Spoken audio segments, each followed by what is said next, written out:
Travis? Can everybody hear me in the back? Good, good, good, good. So one more time. Good morning. Good morning. And I have to have that call and response thing going. My name is Congresswoman Karen Bass, and I want to welcome everyone here today to our Africa Policy Breakfast. We always enjoy these occasions of coming together to talk about the current events, key issues as to what's happening on the continent. Now, I have stood here over the last couple of years, it seems like every few months, talking about AGOA and saying that we're hopeful that there'll be a renewal of AGOA, but we didn't really have an end in sight. Well, I am so happy to actually say that the end is in sight of AGOA being reauthorized, and a smooth reauthorization of AGOA. You might know that the Senate had a markup or a vote on AGOA as well as other trade bills yesterday. As we speak, in the next few minutes, the Ways and Means Committee on the House side will also be meeting and having a markup or a vote on AGOA. The good news, bad news is that AGOA is coming up along with other trade bills. The good news is that AGOA is not controversial and the other trade bills are. So all of the acrimony and everything will be focused on the other trade bills and not on AGOA, and I think that that's a very good thing. That markup is supposed to start soon.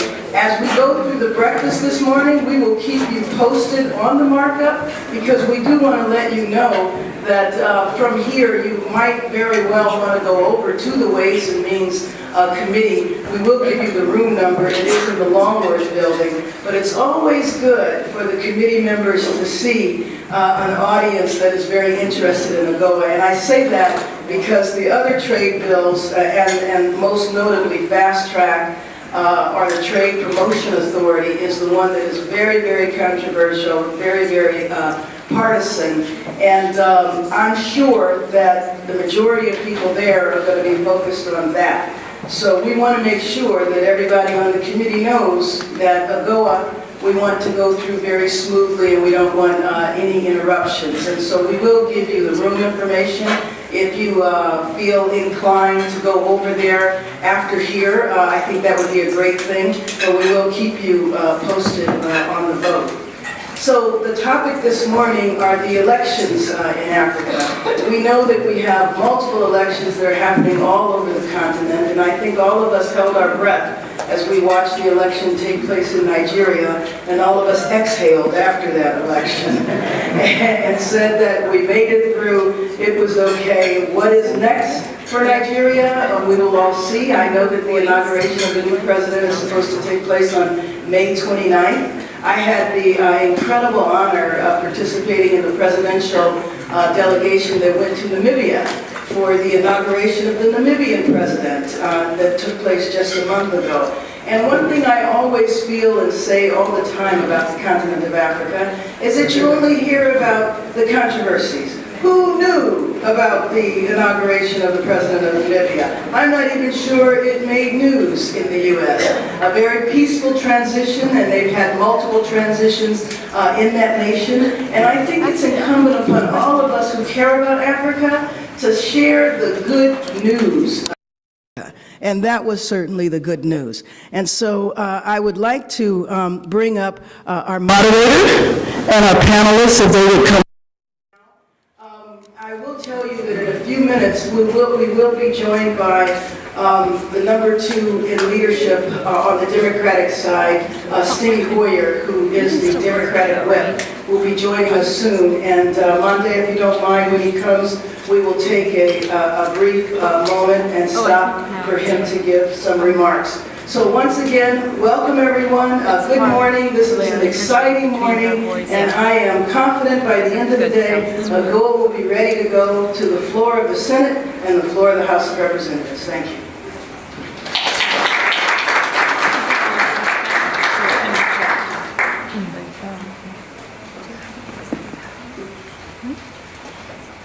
Good morning, everyone.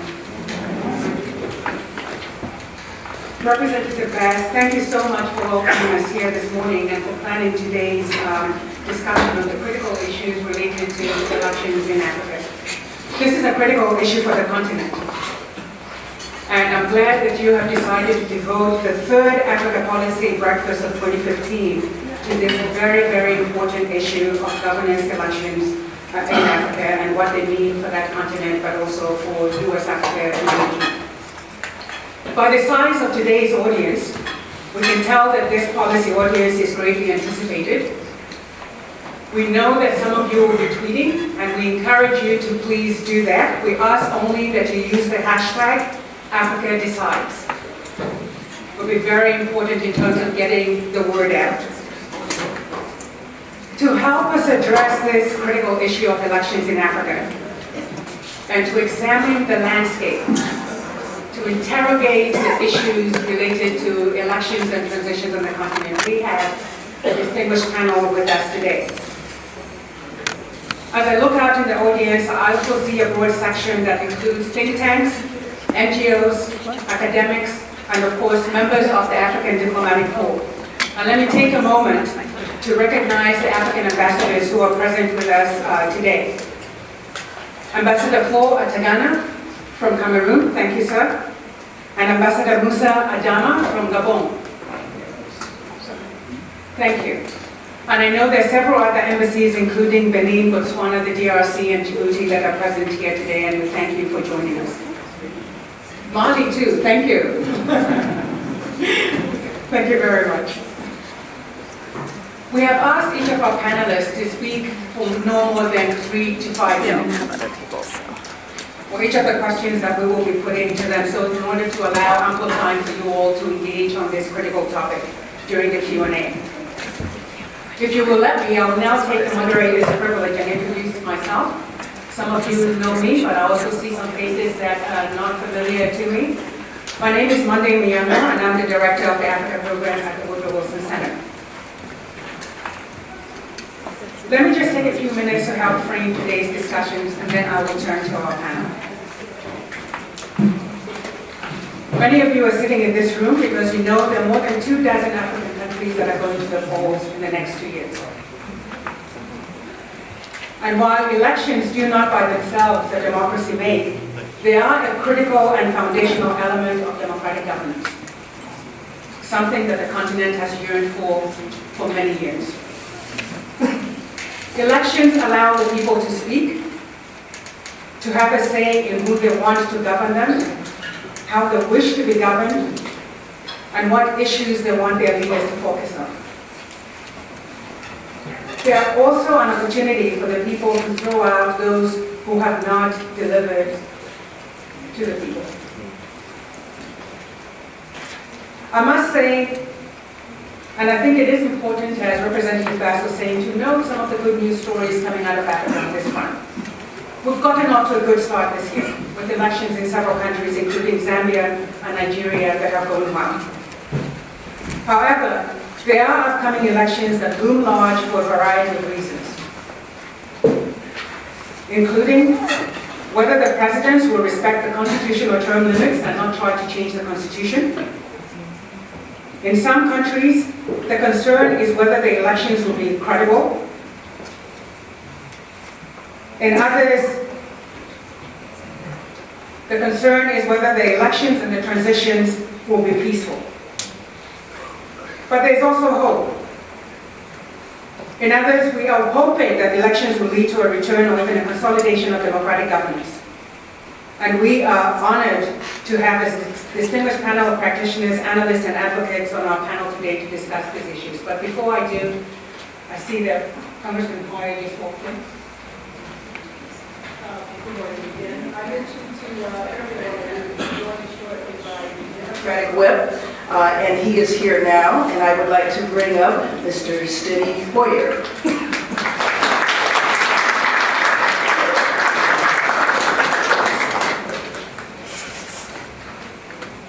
Thank you very much.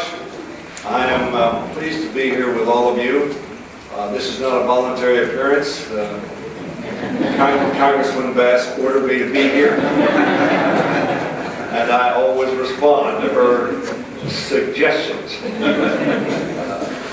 former Speaker, perhaps, as you know, of the California House, which is larger than many countries and has the 5th or 6th largest budget in the world. Distinguished panelists, I'm pleased to be here with you, Dr. Give my best to Jane Harmon, our former colleague in the Woodrow Wilson Center. Thank you all for being here. I am going to be brief because I know you have a very substantive program and an extraordinarily able and insightful panel. I want to say that all of us are very proud of the fact that Karen Bass is now the ranking member on the subcommittee on Africa.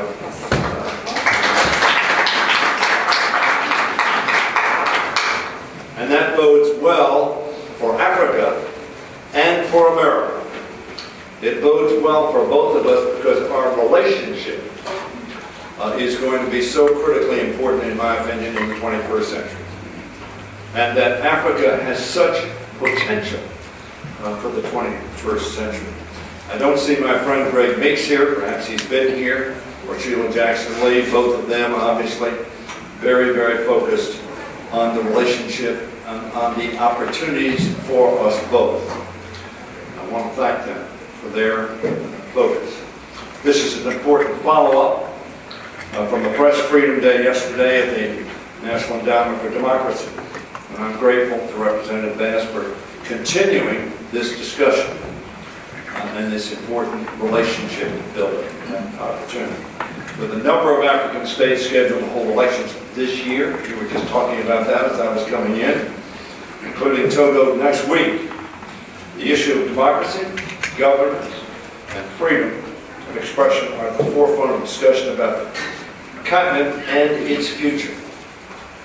And of course, not only do we have economic interest in common, but we are also having a tragic bond forged between us, and that is our opposition to and risk that we've been put to by those who would use terrorism, murder, and savagery to reach their ends. To that extent, we are forged together to protect the ability of civil government and civil discourse and civil relations within our countries and between our countries to be maintained. The peaceful transition between former President Jonathan's administration and that of President Buhari was, I hope, an example that will resonate across the continent. It needs to.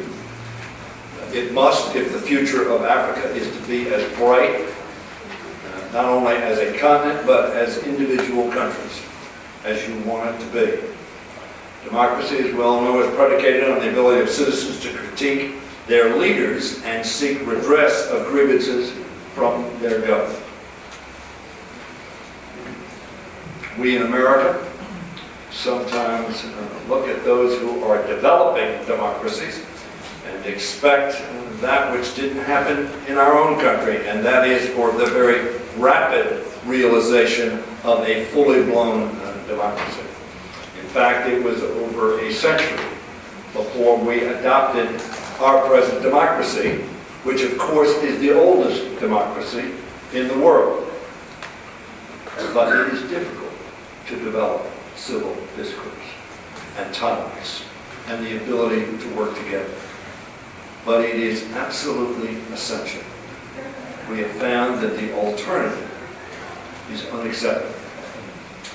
Too many nations in Africa and other regions, these rights are not guaranteed or protected.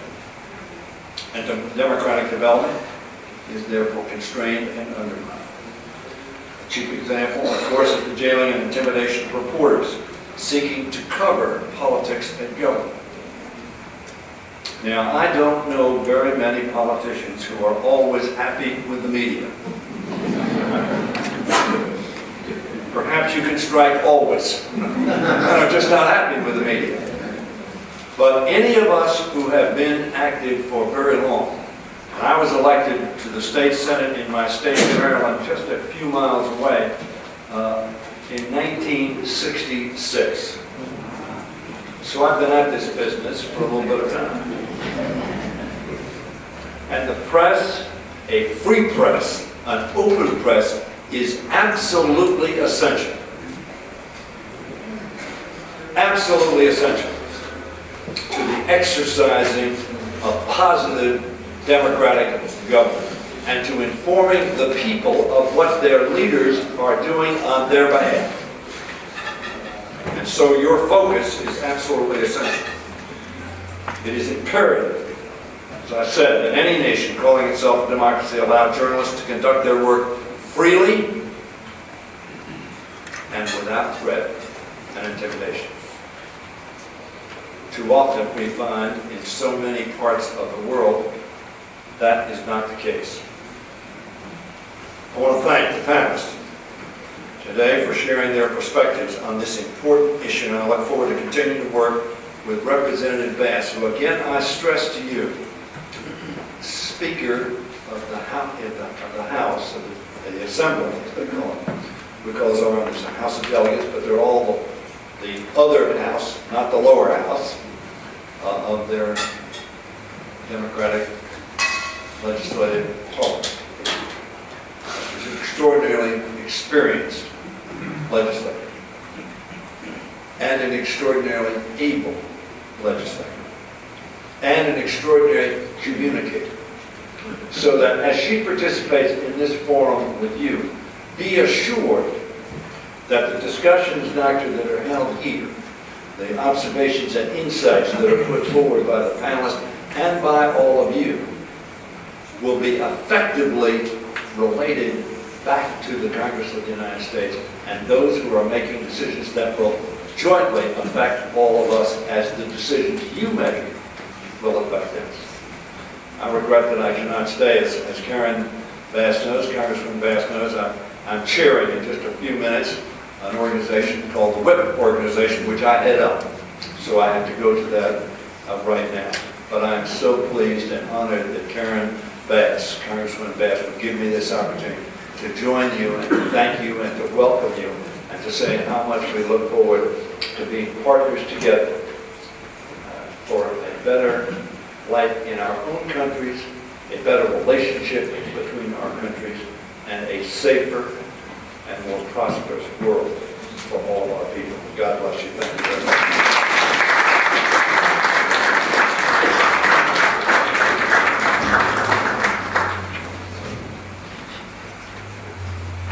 Thank you so much, Congressman Hoyer. That was just absolutely fantastic. We really appreciate the welcome and for framing our discussion here today in ways that move this session forward.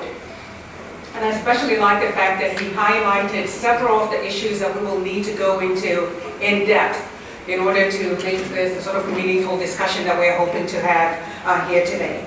And with that, let me now introduce our panelists. Our first speaker will be Mr. Eric Postel, who's the Assistant to the Administrator for Africa at USAID. Our next speaker will be Dr. Christopher Fomunyoh, who is the Regional Director for Western Central Africa at the National Democratic Institute.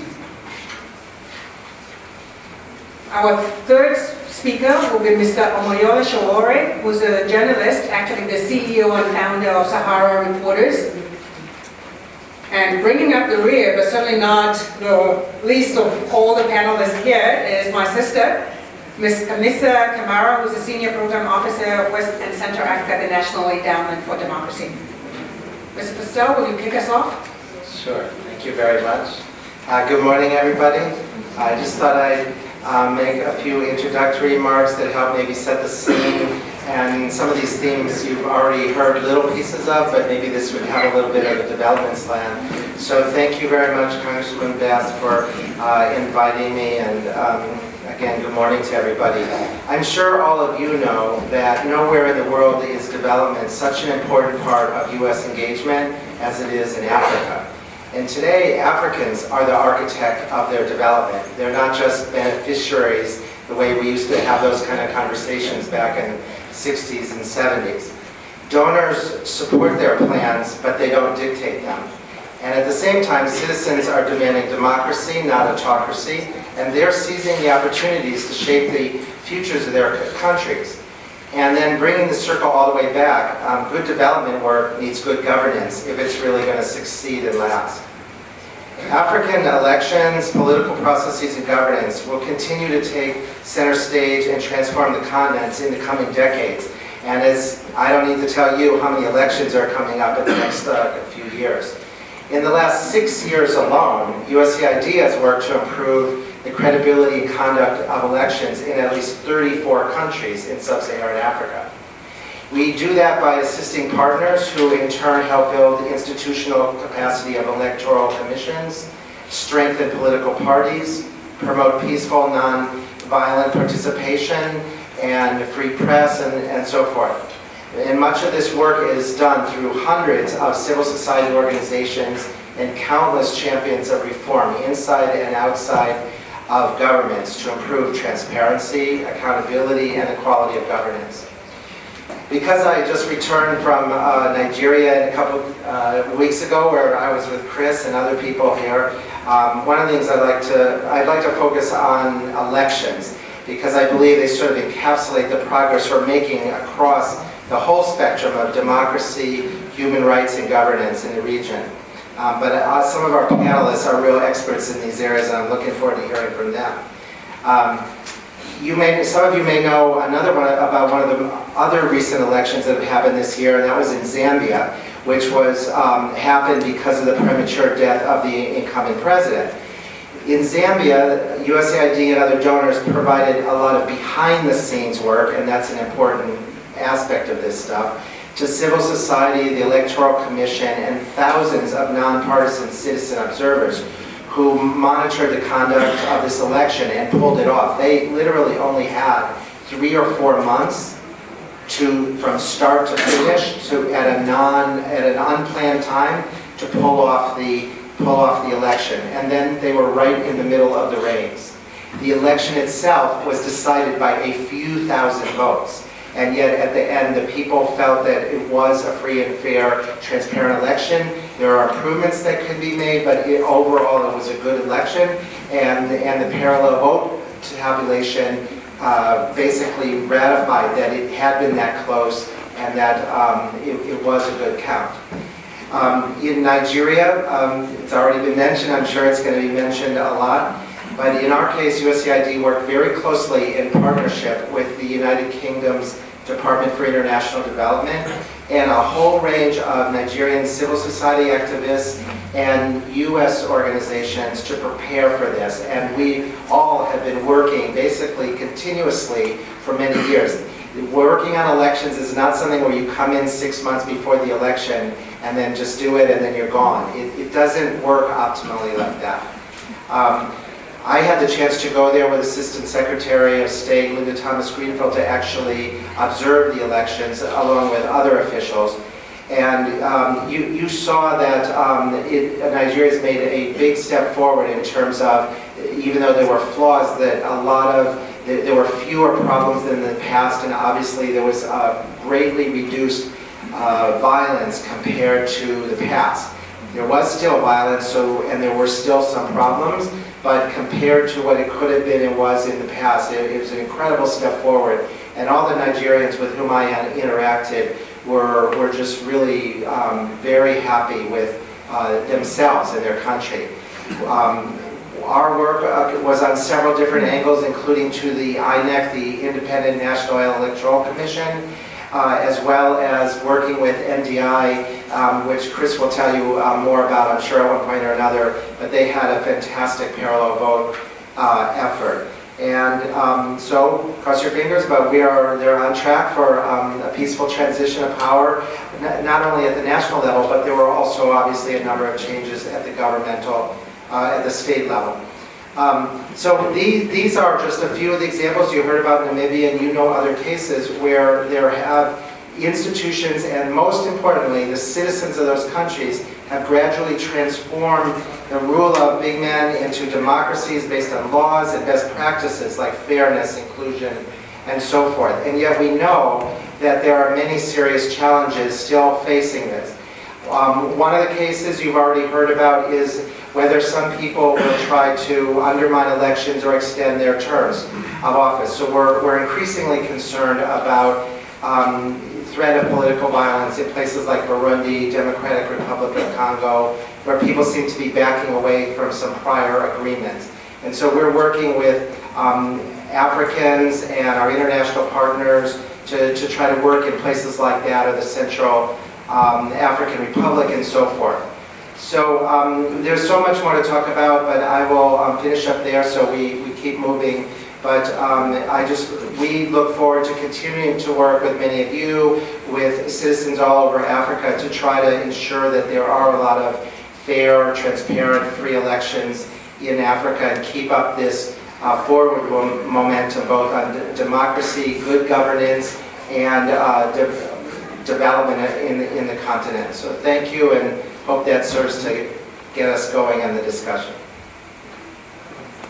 Thank you, Mr. Postel. Chris, let me turn to you and see if you could give us about 3 minutes of some of the key issues with respect to elections and governance on the African continent in the next 2 years.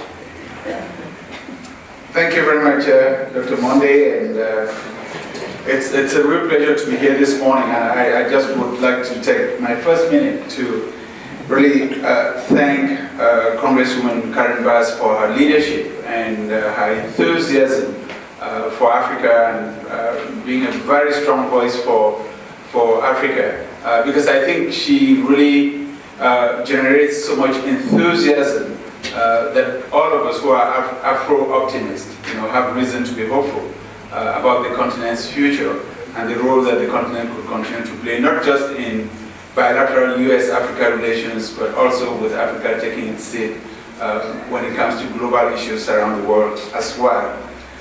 I think that enthusiasm was also captured just a few weeks ago by what happened in Nigeria, because we all remember the discussions in this city in the fall of 2014, when many people thought Nigeria was going to fall over the cliff, and that Nigeria would explode by 2015. Lo and behold, that hasn't happened. But I think it also captures the best of what democracy support has become, where we as Africans recognize that we're part of a global family of small d democrats, people who aspire to be governed differently, who aspire to hold their leaders accountable, and whose voices count, as stipulated in the Universal Declaration of Human Rights.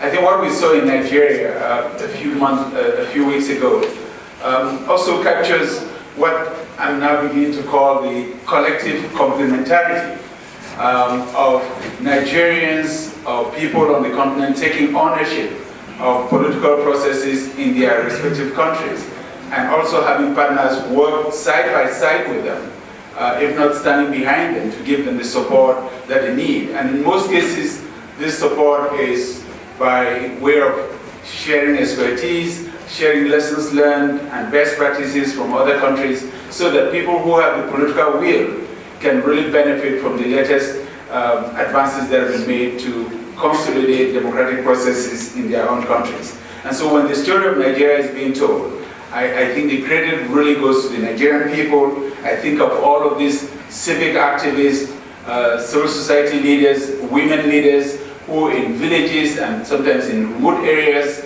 without the glory of the international media, were working extremely hard to make the elections come through. Voter education, civic education, the parallel vote tabulation, the National Peace Council, which was this group of elders across religious lines, Muslim leaders, the Imam, as well as the Cardinal and the Archbishop from Christian and Muslim communities that came together and opened channels of communications with all of the political campaigns to make sure that they could serve as a safety valve or as a buffer so that the country wouldn't converge into violence.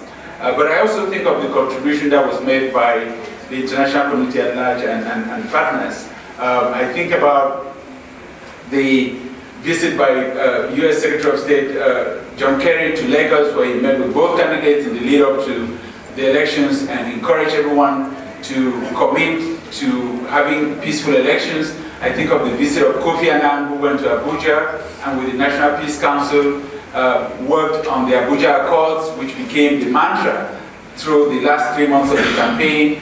I think about the efforts that were put into bringing Goodluck Jonathan, the incumbent president, and the president-elect Muhammadu Buhari together in Abuja a second time to reaffirm their commitment to the Abuja Accords and the desire for peaceful elections. I think of the call from Vice President Biden, who called both candidates in the lead up to the elections and also made a public pronouncement in support of the Independent Election Commission, INEC, and the new technologies that have been introduced by INEC to add to the integrity of the electoral process. And I think about the video message that President Barack Obama sent to Nigerians, to the Nigerian people, speaking directly to the Nigerian people and urging them to participate in the electoral process through very peaceful means.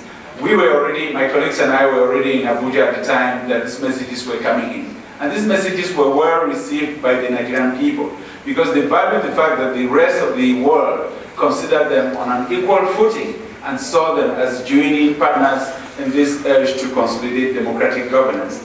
In the next few months, I think, as was already mentioned, we're expecting elections in Togo by the weekend, in Burundi by June, in Tanzania, Cote d'Ivoire, Burkina Faso, and Guinea-Conakry in the fall of this year. And these are going to be competitive elections, which hopefully can help consolidate the positive trends that we now see coming out of the continent.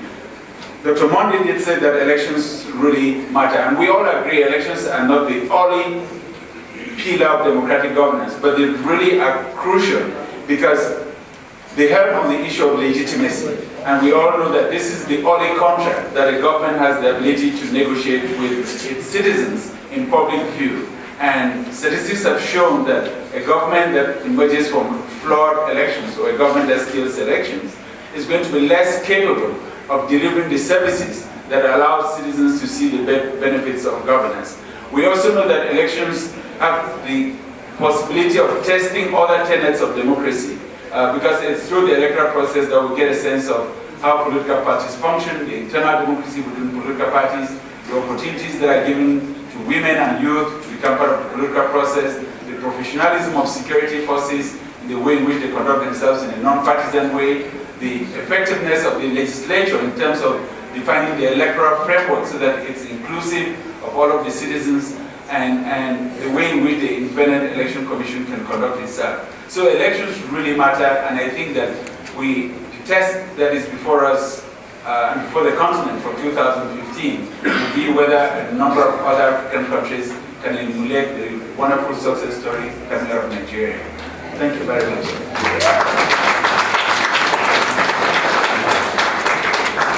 Thank you, Dr. Chris. Let me turn it over to my brother, Mr. Sowore.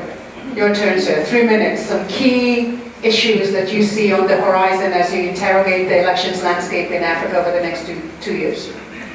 Thank you, and good morning to everybody. I just want to tell you that Nigeria just dodged a bullet.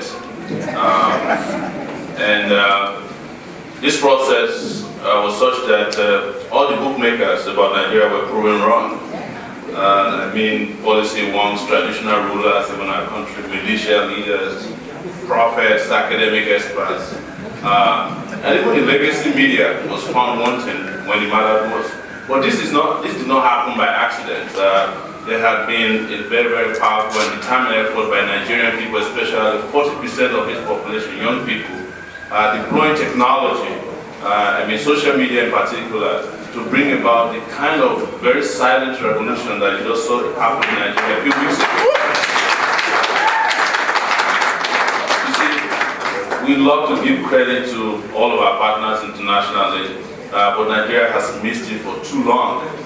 We've been a disappointment to the African continent. Nigeria has been such a big disappointment that we used to refer to ourselves as BBC, big blind country. But now, we feel like we're a giant in the sun once again because we have been able to conduct a simple thing, and that's an election. But let me tell you that this did not happen by accident. People worked very hard. And I was in one of the departments that made it possible. That's the social media department that I mentioned before, where we mobilized severally along all kinds of lines using technology. Nigeria has over 100 million cell phones available to it. And if you know us Nigerians, we love our technology real good.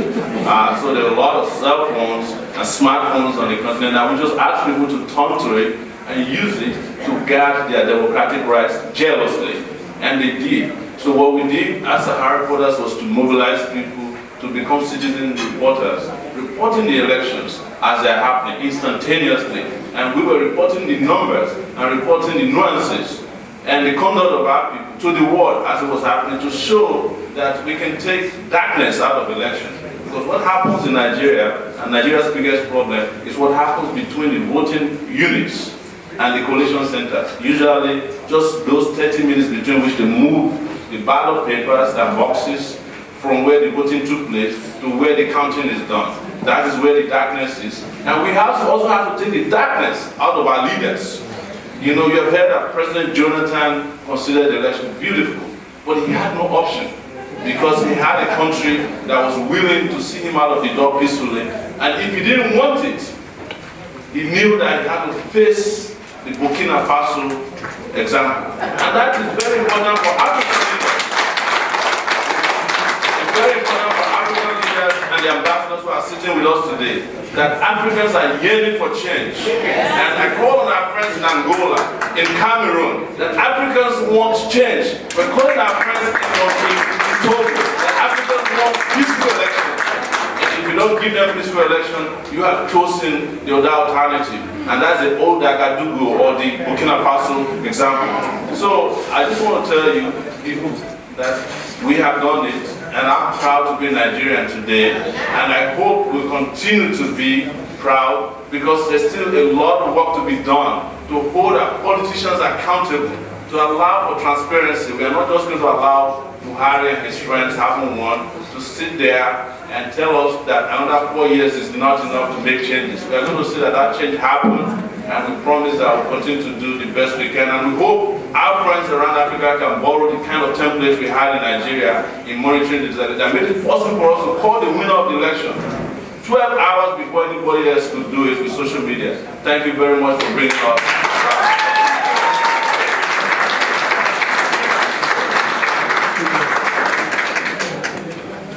Thank you so much.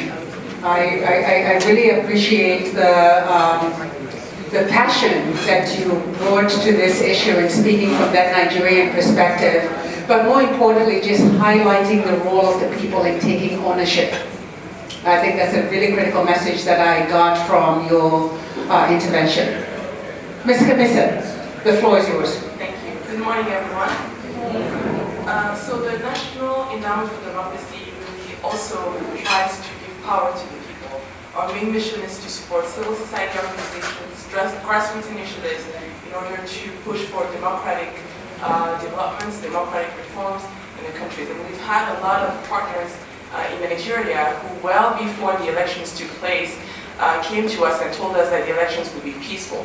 Nobody wanted to believe it in DC, and we did believe them, and that's really what we are trying to do. We're trying to support these organizations in really taking charge of their own political developments.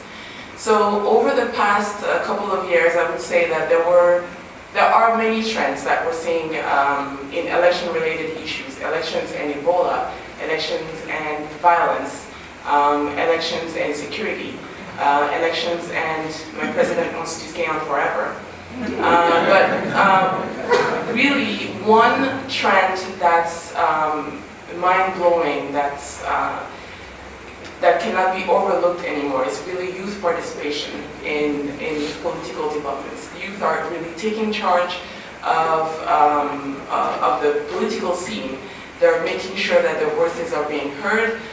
They're making sure that they're actually being game changers. And they are very well aware of the role that they want to play in the different countries. And I think the example of Burkina Faso or even Senegal are key examples or key arguments to that. In March, we, the NED, brought together about 100 youth activists in Dakar from the entire continent. And basically what they did is they sat down together, they figured out what the opportunities were for them, what the challenges were that they were facing, and how they could overcome all of these challenges.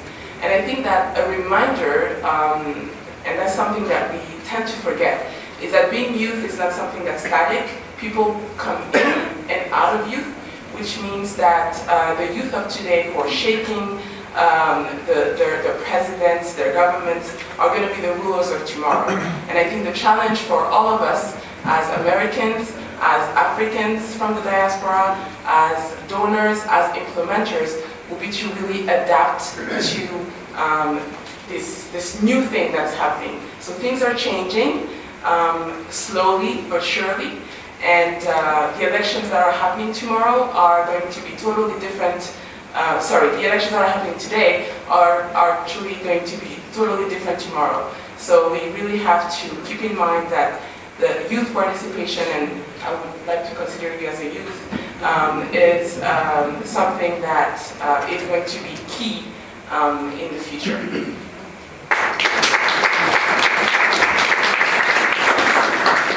Thank you very much. Giving voice to youth. They are, after all, Africa's future, right? Absolutely. All right. I thought 4 very powerful interventions. And as we look at across the continent, I had some questions for our panelists. What I will do is I'll ask 3 questions, but I'll ask each question separately and give each of you an opportunity to respond. I think my first question would be, we've all sort of touched on this in different ways. We understand Nigeria's role on the continent. We understand Nigeria's place in West Africa. We understand Nigeria's role on the across Africa. And so it was a huge relief, but also a moment of pride, not just for Nigerians, but for the continent as we watched the elections unfold in Nigeria, because we understood the implications of Nigeria's elections well beyond its borders. My question to each of you would be this: as we look across the continent at upcoming elections, what are the 2 key lessons learned that countries in upcoming elections can take from Nigeria's last experience? And since you're sitting right next to me, you get to go first. Well, I think the first lesson, basically, we've heard about and we've all touched on, which is the participation of so many people, but most importantly, the citizens of the country holding the election. It starts and ends with that, and I think people have seen and now powerful examples of those people influencing the outcomes and willing peaceful transitions and shedding light, as was perfectly described, this process of where the votes occurred and they're up on a sheet of paper and then they have to get transferred. And there was a lot of light shining about that. So I think that's one thing. The other thing that I would say, which is sort of technocratic, but I not doing this as my whole career, one of the things that I've seen as I've worked more in this space is pulling off elections is an incredibly complex logistical feat at the same time. There were 150,000 polling stations in Nigeria, right? The logistics of, you don't build an organization that sits there for 4 years and they're all employed and they're working and they're trained or whatever. There is a huge process that goes on where you ramp up and then you ramp down, and it takes a huge amount of training, and they introduced new technology and all of those things, and there were public safety